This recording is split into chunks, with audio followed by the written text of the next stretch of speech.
बहुत पुरानी बात है, हिमालय में प्रसिद्ध तनु नाम की झील थी। वहाँ पर कई पशु पक्षियों के साथ ही हंसों का एक झुंड भी रहता था। उनमें से दो हंस बहुत आकर्षक थे और दोनों ही देखने में एक जैसे थे, लेकिन उनमें से एक राजा था और दूसरा सेनापति। राजा का नाम था धृतराष्ट्र और सेनापति का नाम सुमुखा था। झील का नजारा बादलों के बीच में स्वर्ग जैसा प्रतीत होता था। उन समय झील और उसमें रहने वाले हंसों की प्रसिद्धि वहां आने जाने वाले पर्यटकों के साथ देश विदेश में फैल गई थी। वहां का गुणगान कई कवियों ने अपनी कविताओं में किया, जिससे प्रभावित होकर हरिद्वार के राजा को वह नजारा देखने की इच्छा हुई। राजा ने अपने राज्य में बिल्कुल वैसी ही झील का निर्माण करवाया और वहां पर कई प्रकार के सुंदर और आकर्षक फूलों के पौधों के साथ ही स्वादिष्ट फलों के पेड़ लगवाए। साथ ही विभिन्न प्रजाति के पशु पक्षियों की देखभाल और उनकी सुरक्षा की व्यवस्था का आदेश भी दिया। हरिद्वार का यह सरोवर भी स्वर्ग जैसा सुंदर था, लेकिन राजा के मन में अभी उन दो हंसों को देखने की इच्छा थी, जो तनु सरोवर में रहते थे। एक दिन तनु सरोवर के अन्य हंसों ने राजा के सामने हरिद्वार के सरोवर जाने की इच्छा प्रकट की, लेकिन हंसों का राजा समझदार था। वह जानता था कि अगर वो वहां गए तो राज उन्हें पकड़ लेगा। उसने सभी हंसों को हरिद्वार जाने से मना किया, लेकिन वो नहीं माने। तब राजा और सेनापति के साथ सभी हंस हरिद्वार की ओर उड़ चले। जैसे ही हंसों का झुंड उस झील में पहुंचा, तो अन्य हंसों को छोड़कर प्रसिद्ध दो हंसों की शोभा देखते ही बनती थी। सोने की तरह चमकती उनकी चोंच, सोने की तरह ही नजर आते उनके पैर और बादलों से भी ज्यादा सफेद उनके पंख हर किसी को अपनी ओर आकर्षित कर रहे थे। हंसों के पहुंचने की खबर राजा को दी गई। उसने हंसों को पकड़ने की युक्ति सोची और एक रात जब सब सो गए, तो उन हंसों को पकड़ने के लिए जाल बिछाया गया। अगले दिन जब हंसों का राजा जागा और भ्रमण पर निकला, तो वह जाल में फंस गया। उसने तुरंत ही तेज आवाज में अन्य सभी हंसों को वहां से उड़ने और अपनी जान बचाने का आदेश दिया। अन्य सभी हंस उड़ गए, लेकिन उनका सेनापति सुमुखा अपने स्वामी को फंसा देखकर उसे बचाने के लिए वहीं रुक गया। इस बीच हंस को पकड़ने के लिए सैनिक वहां आ गया। उसने देखा कि हंसों का राजा जाल में फंसा हुआ है और दूसरा राजा को बचाने के लिए वहां खड़ा हुआ है। हंस की स्वामी भक्ति देखकर सैनिक बहुत प्रभावित हुआ और उसने हंसों के राजा को छोड़ दिया। हंसों का राजा समझदार होने के साथ साथ दूरदर्शी भी था। उसने सोचा कि अगर राजा को पता चलेगा कि सैनिक ने उसे छोड़ दिया है, तो राजा इसे जरूर प्राणदंड देगा। तब उसने सैनिक से कहा कि आप हमें अपने राजा के पास ले चलें। यह सुनकर सैनिक उन्हें अपने साथ राज दरबार में ले गया। जब राजा ने इस बात का रहस्य पूछा, तो सैनिक ने सारी बात सच-सच बता दी। सैनिक की बात सुनकर राजा के साथ ही सारा दरबार उनके साहस और सेनापति की स्वामी भक्ति पर हैरान रह गया और सभी के मन में उनके लिए प्रेम जाग उठा। राजा ने सैनिक को माफ कर दिया और दोनों हंसों को आदर के साथ कुछ और दिन ठहरने का निवेदन किया। हंस ने राजा का निवेदन स्वीकार किया और कुछ दिन वहां रुककर वापस तनु झील चले गए। कहानी से सीख: किसी भी परिस्थिति में हमें अपनों का साथ नहीं छोड़ना चाहिए। विजयदशमी हिंदुओं द्वारा मनाया जाने वाला प्रमुख त्योहार है, दशमी का त्योहार चंद्रमा की अश्वयुवा यानी अक्टूबर माह में मनाया जाता है। हम इसे विजयादशमी कहते हैं, अच्छाई की बुराई पर विजय का दिवस।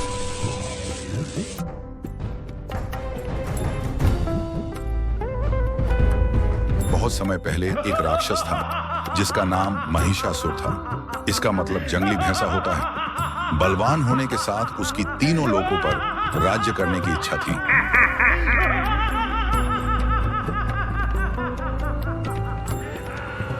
उसने ब्रह्मा जी की तपस्या की और अपनी इच्छा की पूर्ति की कामना की। कठिन परिश्रम और तपस्या की। धूप, बारिश, प्यास, आंधी से लड़ने के पश्चात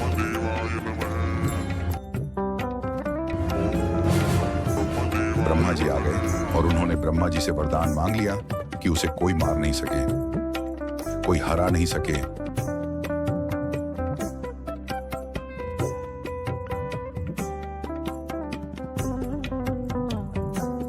वरदान मिलने के बाद महिषासुर ने अपने आप पर नियंत्रण खो दिया और पृथ्वी पर कत्लेआम मचा दिया। महिषासुर को लगने लगा था कि अब तो मुझे ब्रह्मा, विष्णु और शिव भी नहीं रोक सकते। फिर एक विकल्प निकाला गया। महिषासुर को पराजित करने का विकल्प एक ही था कि एक स्त्री ही उसको मार सकती थी। इसलिए एक शक्ति और बलशाही स्त्री को भेजा गया और उसका नाम था दुर्गा। दुर्गा को सारे शस्त्र दिए गए और 2 नहीं 18 हाथों से दुर्गा को भेजा गया। इतने सारे शस्त्रों के साथ दुर्गा को शेर की सवारी भी दी गई और दुर्गा आ निकली महिषासुर का वध करने के लिए।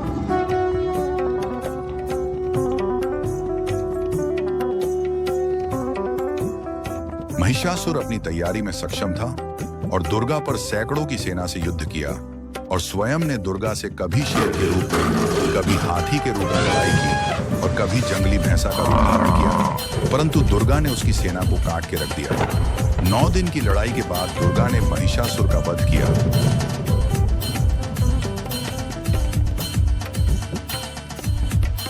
सारे ब्रह्मांड में इस विजय को मनाया गया और ये दिवस विजयदशमी की तरह मनाया गया। 9 दिन की लड़ाई के कारण विजयदशमी को नवरात्रि भी कहा जाने लगा। विजय की प्राप्ति 10वें दिन हुई तो इसे दशहरा भी कहा जाने लगा। यह भी माना जाता है कि श्री राम ने इसी दिन रावण को पराजित करा के मृत्यु के घाट उतार दिया था। उत्तर भारत में रामलीला के माध्यम से राम और रावण की लड़ाई को दिखाया जाता है। हर साल दशमी के दिन रावण, कुंभकर्ण और मेघनाथ के पुतले को जलाकर दशहरे के त्योहार को मनाया जाता है।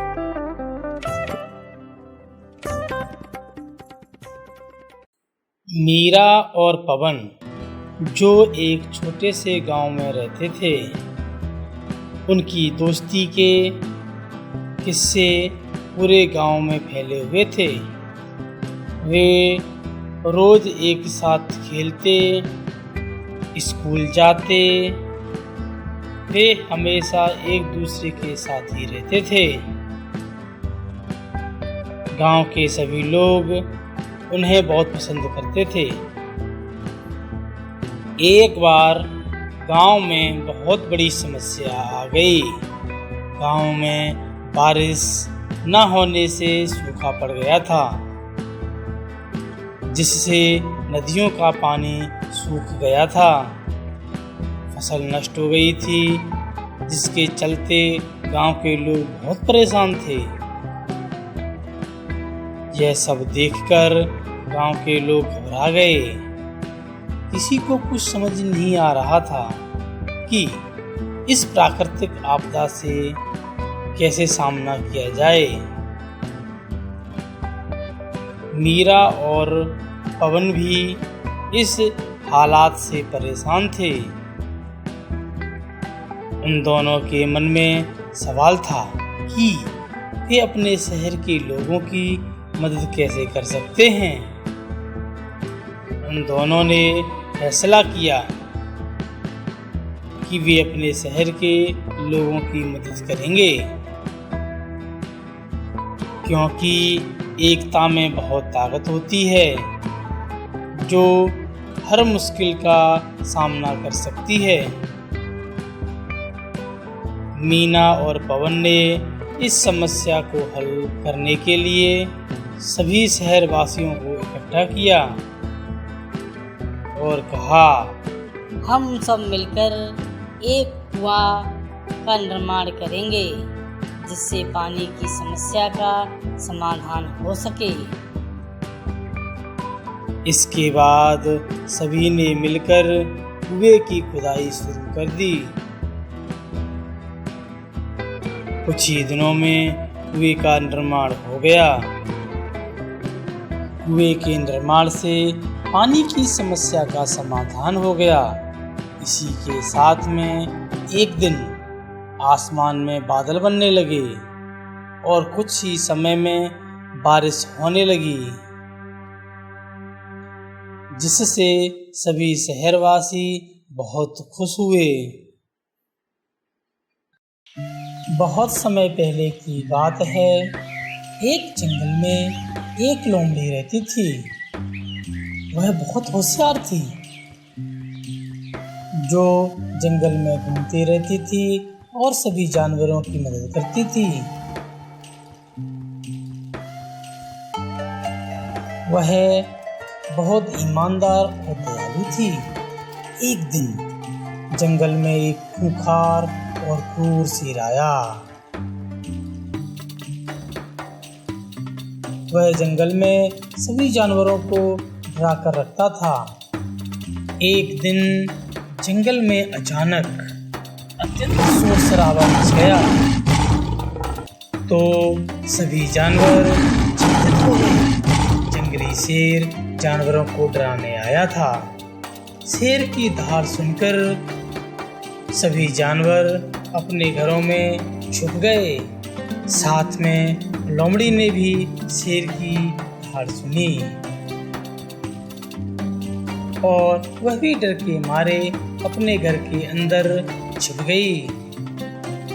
शेर ने धारते हुए कहा, मैं जंगल का राजा हूँ और तुम सभी को मेरी शरण में आना होगा, अन्यथा मैं सभी को मार के खा जाऊंगा। लोमड़ी ने भी यह बात सुनी और बहुत चिंतित हुई। वह सोचने लगी कि यह शेर हम सभी को मारकर खा जाएगा।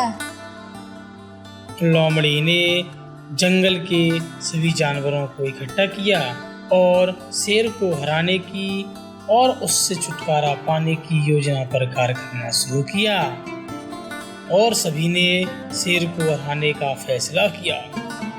लोमड़ी के साथ मिलकर सभी जानवरों ने काम शुरू किया। लोमड़ी ने शीघ्रता और साहस से भरपूर होकर शेर के खिलाफ लड़ने का फैसला किया। समय बीतता गया। लोमड़ी ने सभी जमीन खोदने वाले जैसे खरगोश, चूहा आदि को गड्ढा खोदने के लिए कहा और हाथी ने उसके ऊपर घास और पत्तों से गड्ढे को ढक दिया और शेर के आने का इंतजार करने लगे। सभी जानवरों को एक साथ देख शेर ने उन पर हमला बोल दिया। सभी जानवर डरकर इधर उधर भागने लगे। तभी लोमड़ी शेर के सामने आई। उसे देख शेर उसके पीछे भागने लगा। लोमड़ी भागते हुए शेर को गड्ढे के पास लाई और शेर उसमें जाकर गिर गया। यह देखकर सभी जानवर बहुत खुश हुए। आखिरकार लोमड़ी ने शेर को हरा ही दिया। इसके बाद जंगल में सभी जानवर सुकून और शांति के साथ रहने लगे। एक छोटे से गांव में, जहां पर सभी गांववासी मिलकर रहते थे, वहां की सबसे बड़ी बात थी कि वहां की एक झील में चांद ऐसे दिखता था कि वह झील ना होकर एक चांद हो। इस झील को देखकर हर कोई मोहित हो जाता था उसी गांव में एक छोटा सा बच्चा रहता था जिसका नाम किशन था। किशन बहुत ही बहादुर और समझदार लड़का था। उसे चांद की रोशनी बहुत पसंद थी। वह रात को आसमान में चांद को देखकर बहुत प्रसन्न होता था।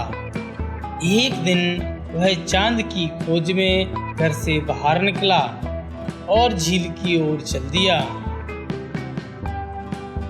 झील के किनारे पहुंचकर उसने सोचा, क्यों ना इस झील में दिखने वाले चांद को छुआ जाए।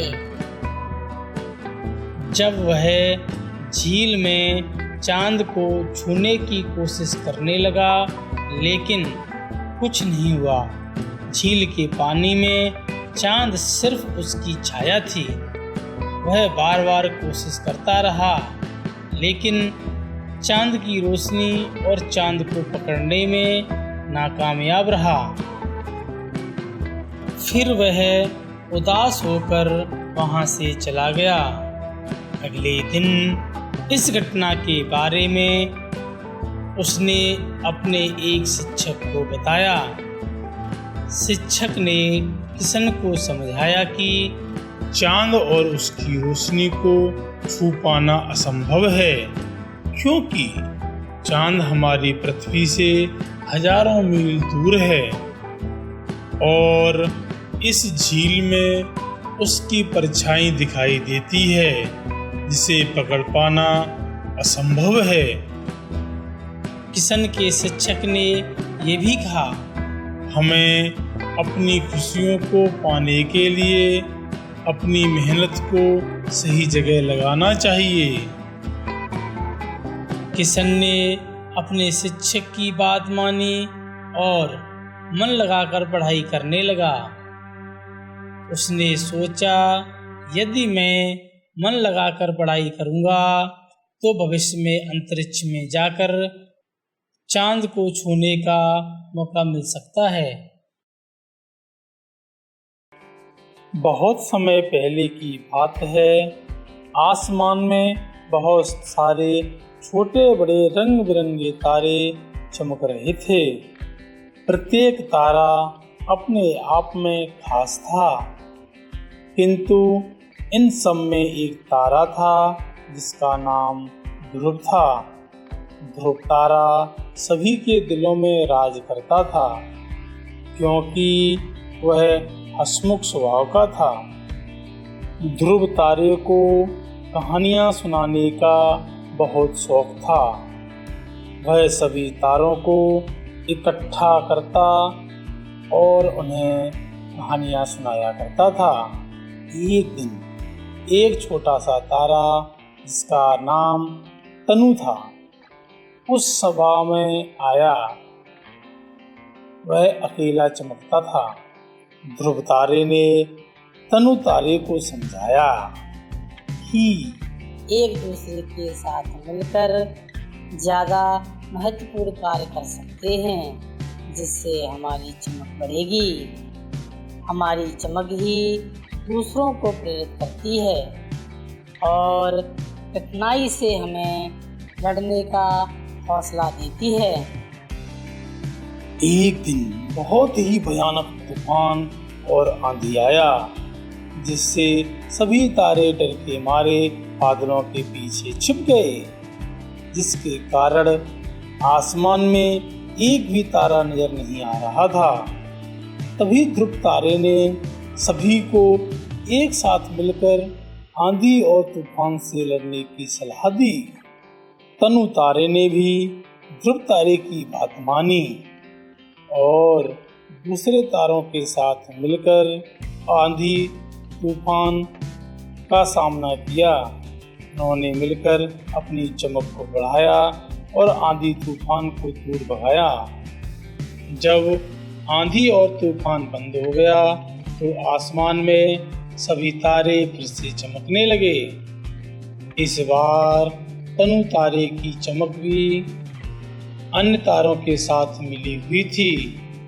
तनु तारे ने ध्रुव तारे को धन्यवाद कहा, क्योंकि ध्रुव तारे ने सिखाया कि जब एक साथ मिल जाते हैं तो किसी भी समस्या को हल किया जा सकता है।